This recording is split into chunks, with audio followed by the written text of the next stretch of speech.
Welcome to divine campus SKV में आपका हार्दिक स्वागत है। देखिएगा दोस्तों, पिछली क्लासों में हमने कैलेंडर पढ़ा। आज हम नया टॉपिक स्टार्ट करते हैं, आकृति गणना। आकृति गणना में लगभग 5 से 7 टाइप के क्वेश्चन बनते हैं। तो आइए हम देखते हैं पहला टाइप। नंबर 1 त्रिभुज के बारे में सीखते हैं बेटा। त्रिभुज किसे कहते हैं? तीनों ओर से घिरी आकृति को तीन भुजाओं से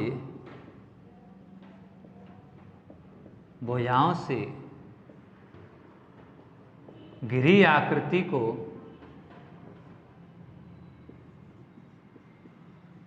को बेटा त्रिभुज कहते हैं।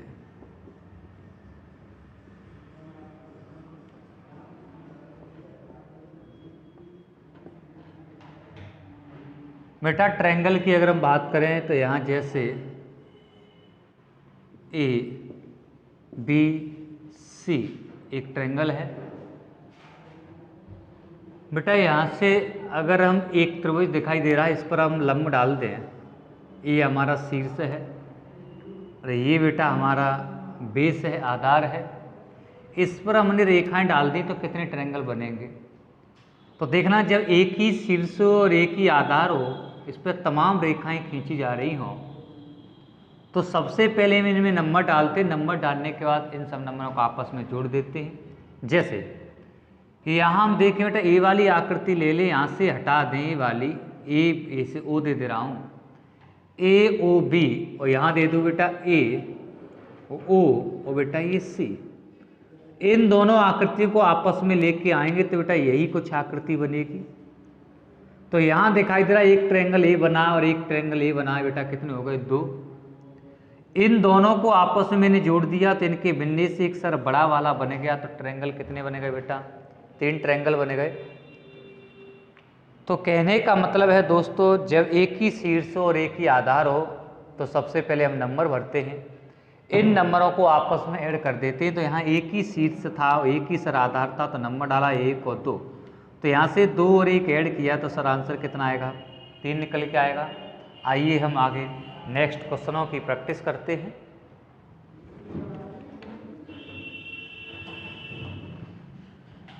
तो क्वेश्चन नंबर 2 बेटा,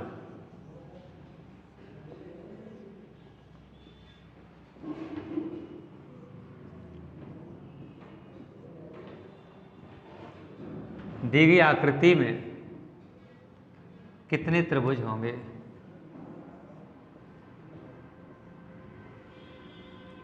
दी गई आकृति में कितने त्रिभुज होंगे? तो मैंने बताया था एक ही शीर्ष और एक ही आधार हो तो सबसे पहले नंबर डालते हैं। तो हमने नंबर डाला 1 और 2, बेटा कितने हो गए? 1 + 2 = 3 हो गया। जब बेटा 3 इस बेस पर होंगे तो 3 ही इस बेस पर होंगे। तो बेटा जितने बेस समान है उतने से गुणा करते, तो 2 बेस हैं, 3 में 2 का गुणा कर देंगे तो रिजल्ट निकल के आएगा बेटा कितना? 6। जैसे इस वाली आकृति की बात करें तो 1, 2, 3, 2 और 1 3, 3 और 3 बेटा 6 होगा। 6 इस बेस पर होंगे, 1 2 3 बेस समान है तो 6 × 3 आंसर निकल के आएगा बेटा 18। यहाँ से देखना ए को बेटा कितना होगा? 2, 2 में 1 जोड़े कितना होगा बेटा? 3, 3 इस बेस पर है, ऐसे बेस है कितने बेटा? 4, तो 3 में 4 का गुणा कर दे तो आंसर निकल के आएगा बेटा 12। यहाँ पर देखना, यहाँ नंबर डालें 1 2 3 4, 4 3 7 2 और 1 10 आएगा बेटा। ऐसे बेस कितने? 2 हैं, तो जितने समान बेस है उतने से बेस गुणा कर देंगे। तो 10 में 2 का गुणा करेंगे तो सर कितना आएगा? 20 आएगा। ये बेस पूरा है, अगर यहाँ तक होता तो बेटा हम 3 का गुणा करते, पूरा नहीं है, यहाँ तक है तो बेटा 1 2 3, 3 2 5 और 1 6, 20 में 6 जोड़े तो आंसर निकल के आएगा बेटा कितना होगा? 26 होगा। आगे कॉपी कर लेंगे। अपना जो चैनल है डिवाइन कैंपस एसकेवी, इसको बेटा सब्सक्राइब करें, ज़्यादा से ज़्यादा लोगों को शेयर करें। आगे देखेंगे नेक्स्ट। आगे नेक्स्ट देखेंगे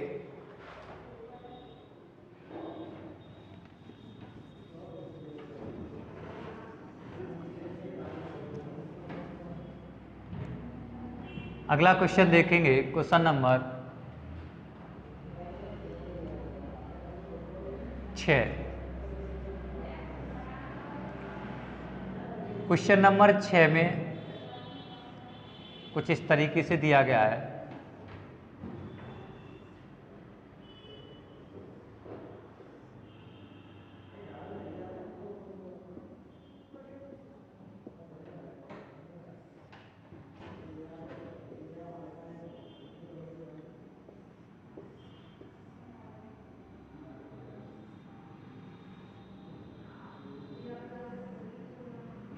दी गई आकृति में कितने त्रिभुज होंगे? दी गई आकृति में कितने त्रिभुज होंगे? तो सभी लोगों का आंसर आ चुका होगा। पहली आकृति में सर कितना होगा? तो यहाँ से हमने निकाला 1 2 3, 3 2 5 और 1 6। बेटा इस बेस पर 6, ऐसे बेस है कितनी समान 2, तो 6 में 2 का गुणा किया 12। बेटा यहाँ पर निकाला 1 और 2, तो बेटा यहाँ कितने हो गए 3, 12 में 3 जोड़ा तो राइट आंसर कितना आएगा 15। यहाँ पर देखना बेटा ये 10 है, हमें दिखाई दे रहा है जब इन जोड़ा है 1 2 3, तो प्राकृतिक संख्या का योग 1 से लेकर के 1000 10,000 20,000 कुछ भी संख्या जोड़ने की कहे तो हमें कैसे जोड़ते हैं? प्राकृतिक संख्याओं का योग क्या होता है? n प्लस 1 अपॉन बेटा 2 होता है। n का मतलब यहाँ अंतिम संख्या है। जैसे मैंने यहाँ 3 लिया, अंतिम संख्या 1 2 3 का योग करूँ तो देखो 3 2 5 और 1 6 होगा। क्या इस ट्रिक से भी 6 आ रहा है? तो n का मान सर कितना है? 3 है। 3 में 1 जोड़ा तो सर कितना होगा? 4 होगा। 2 से भाग दे दे, 2 दूनी 4 और 3 दूनी बेटा कितना आएगा? 6 आएगा। तो हमने यहाँ से बेटा ये सीखा, तो अंतिम संख्या और इसमें 1 जोड़ने के बाद 2 से भाग दे देते हैं तो प्राकृतिक संख्याओं का योग निकल के आता है। तो देखना दोस्तों, यहाँ से देखेंगे ये 10 तक है, अंतिम संख्या 10 है। 10 में 1 जोड़ेंगे कितना होगा? 11, और 2 से भाग दे देंगे तो बेटा ये 5 आएगा। 11 में 5 जोड़ेंगे तो बेटा 55 आएगा। इस बेस पर 55 होंगे तो एक इस बेस पर कितने होंगे बेटा? तो 55 में हम 2 का गुणा कर दें, बेस समान है दोनों, तो 55 में 2 का गुणा कर देंगे तो आंसर निकल के आएगा 110। इस वाली आकृति की अगर मैं बात करूं तो 1 2 3 4 बेटा 4 और 3 7 दोनों और 1 10 होगा। इस बेस पर 10, इस पे 10, इस पे 10, इस पे 10, ऐसे बेस है कितने बेटा? 4, तो आंसर निकल के आएगा 40। नेक्स्ट टाइप देखते हैं, टाइप नंबर 2। जब कभी भी वर्ग में त्रिभुज पूछे जाएं तो वर्ग जानते हैं, वर्ग में 2 साइडें होती हैं, लंबाई और चौड़ाई। चारों भुजाएं समान होंगी। चारों भुजाओं से घिरी आकृति को हम चतुर्भुज कहते हैं, और वर्ग जो है वो बेटा एक चतुर्भुज ही है। लेकिन वर्ग की सारे साइडें जो होती हैं बेटा कैसी होती हैं? समान होती हैं। तो बेटा यहाँ से अगर हम बात करें, हमने लिया वर्ग होगा और ये वर्ग होगा, तो बेटा वर्ग की चारों भुजाएं समान है। अगर यहाँ से हम ट्रायंगल पूछे, जब कभी भी वर्ग में ट्रायंगल पूछा जाए तो यहाँ पर ट्रायंगल जो होगा बेटा 0 होगा, कोई ट्रायंगल नहीं होगा। लेकिन जब कभी हम इसमें डायगोनल डाल दें, विकर्ण खींच दें, तो जैसे हमने एक विकर्ण खींचा तो एक ट्रायंगल हमारा सर ये बना और एक ट्रायंगल सर ये बना। एक ट्रायंगल 1 बना और एक बना, तो बेटा ट्रायंगल कितने हो गए? 2 ट्रायंगल बने। ट्रायंगल 3 भुजाओं से घिरी आकृति कहते हैं, तो ये वाली इससे ये वाली आकृति घिरी है, इस वाली ये वाली घिरी हुई है, तो ट्रायंगल 3 ओर से घिरी आकृति को हम कहते हैं। तो यहाँ जब एक विकर्ण खींच दें तो ट्रायंगलों के निर्माण होता है, 2 ट्रायंगल बनते हैं। जब बेटा हम यहाँ से आगे करेंगे तो इस तरीके से हम यहाँ डायगोनल 2 खींच दें और 2 डायगोनल खींच दें तो बेटा नज़र आ रहा होगा एक हमारा ये बन गया ट्रायंगल, यहाँ से यहाँ तक लिया, इस तरीके से इसे अलग कर ले कि ये बनेगा सर, एक सर ये बनेगा, एक सर ये बनेगा और एक सर ये बनेगा। ये अलग अलग ट्रायंगल थे, तो बेटा कितने ट्रायंगल थे? 4 ट्रायंगल थे। इन चारों ट्रायंगलों को मैंने आपस में जोड़ा तो ऊपर जो आकृति दी गई है सेम ऐसे कुछ बनेगा। तो इनके मिलने से बनेगा सर एक ये बड़ा वाला बन जाएगा इस साइड पर, तो सर एक इस पर साइड पर बनेगा, एक यहाँ बनेगा, तो सर एक यहाँ बनेगा। तो ट्रायंगल कितने बन जाए? 4 ये बना और 4 बेटा मन की आँखों से बने, तो बेटा कितने बने? 8 ट्रायंगल बने। तो यहाँ जो ट्रायंगल बने बेटा 8 बने, लेकिन ट्रिक के माध्यम से हम कैसे करते हैं? तो ट्रिक के माध्यम से जब कभी भी वर्ग में त्रिभुज पूछे जाएं तो बेटा सबसे पहले उसमें हम नंबर डालते हैं और नंबर डालने के बाद सबसे बड़े अंक का दूना करते हैं दोस्तों। तो सबसे बड़ा अंक यहाँ नंबर डालेंगे 1 2 3 4 और 4 का दूना करेंगे तो बेटा आंसर कितना निकल के आएगा? 8 निकल के आएगा। तो देखना 4 हमारे बेसिक ट्रायंगल थे, ट्रायंगल थे और 4 हमारा इनके मिलने से बने, तो सर बन कितने रहे थे 8। और यहाँ हमने नंबर भरा, नंबर भरने के बाद सबसे बड़े नंबर का दूना किया, तो यहाँ भी सर कितने बने 8 ही बने। आगे कुछ क्वेश्चनों की हम प्रैक्टिस करते हैं टाइप नंबर सेकंड में। तो टाइप नंबर फर्स्ट में हमने सीखा जब एक ही शीर्ष और एक ही आधार हो तो सर्वप्रथम नंबर डालते हैं, उन नंबरों को आपस में ऐड कर देते हैं। टाइप नंबर हमने सेकंड में सीखा जब कभी भी वर्ग में त्रिभुज पूछे जाएं तो बेटा कोई ट्रायंगल नहीं होता है, लेकिन उसमें हम डायगोनल खींचते हैं तो त्रिभुजों का निर्माण होता है। तो एक डायगोनल खींचा तो 2 बने, 2 खींचे तो 8 बने। इसी तरीके से आगे हम प्रैक्टिस करते हैं। तो जो भी क्वेश्चन चल रहा हो तो आगे देखेंगे। नेक्स्ट, दी गई आकृति में कितने त्रिभुज होंगे? दी गई आकृति में कितने त्रिभुज होंगे? आगे देखेंगे। नेक्स्ट,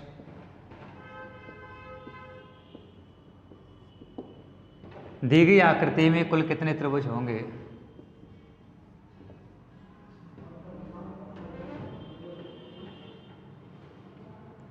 सेम हो गई।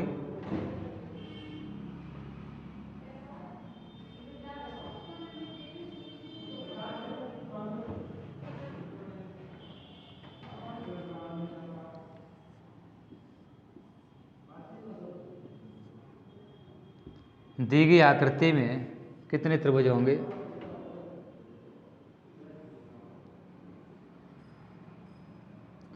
तो देखना बेटा, हमने बताया था जब कभी भी त्रिभुज में ट्रायंगल पूछे जाएं तो हम सबसे पहले नंबर डालते हैं 1 2 3 4 5। बेटा कितने होंगे? 6 होंगे। 5 6 ये सेम आकृति बन रही है, 6 होंगे। तो बेटा यहाँ से अगर हम बात करें तो सबसे बड़े अंक का दूना करेंगे तो बेटा इसमें कितने आएंगे? 12। यहाँ पर देखेंगे 1 2 3 4 5 6 7 8 का दूना करेंगे बेटा कितना होगा? 16। यहाँ पर देखना 1 2 3 4 और 4 का दूना करेंगे तो बेटा यहाँ कितने आएंगे? 8। सेम पहली वाली आकृति है। यहाँ पर डालेंगे तो बेटा 1 2 3 4 5 6 7 8 बनेगा, 8 का 16 होगा। बेटा इस वाले में 16 बनेंगे, सेम हम इसके अंदर ये वाली बिगाड़ दें तो सर यहाँ भी कितने बनेंगे? सर 16 बनेंगे। 16 में दो जितने बेस होंगे उतने का गुणा कर देंगे तो यहाँ बेटा आंसर कितना आएगा? 32 आएगा। जैसे नेक्स्ट क्वेश्चन है,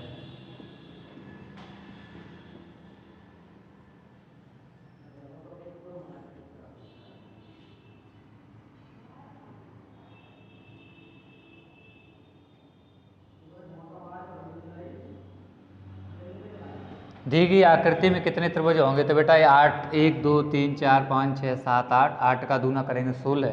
ऐसे कितने बेस हैं? 3। तो 16 में 3 का गुणा करते हैं तो राइट आंसर कितना निकल के आएगा? 48 निकल के आएगा। नेक्स्ट आगे देखेंगे।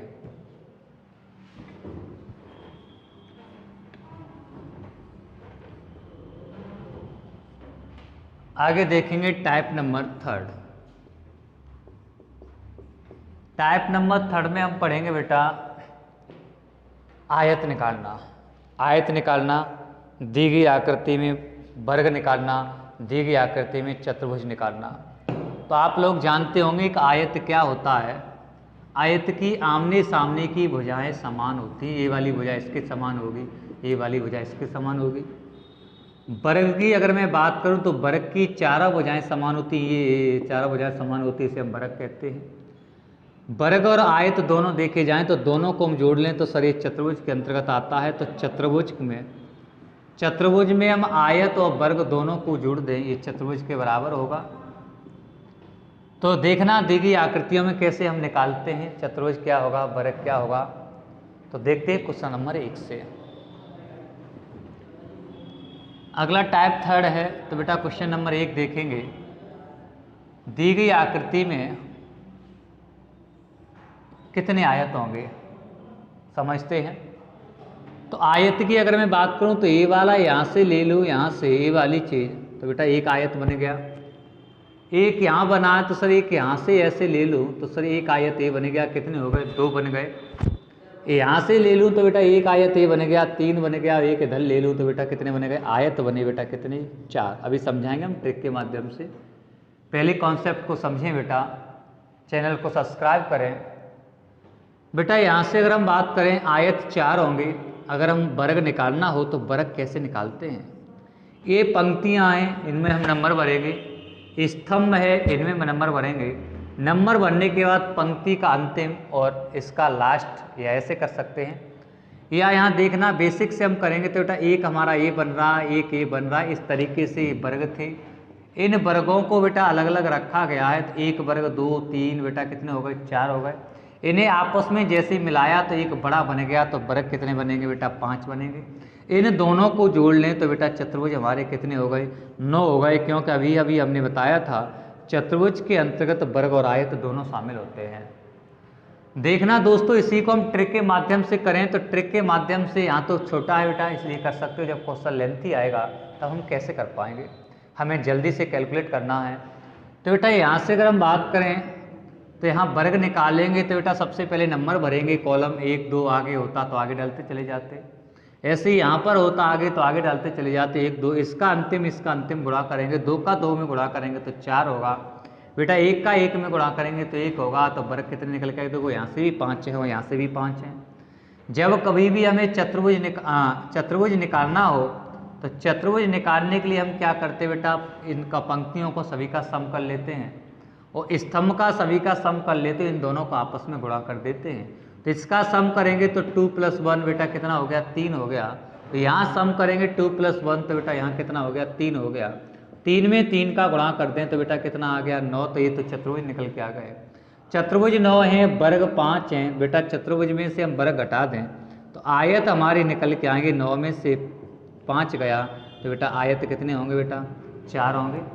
इस प्रकार से आने वाले समय में हम क्वेश्चनों को करेंगे। आज के लिए बस इतना ही, इससे आगे हम कल चलेंगे।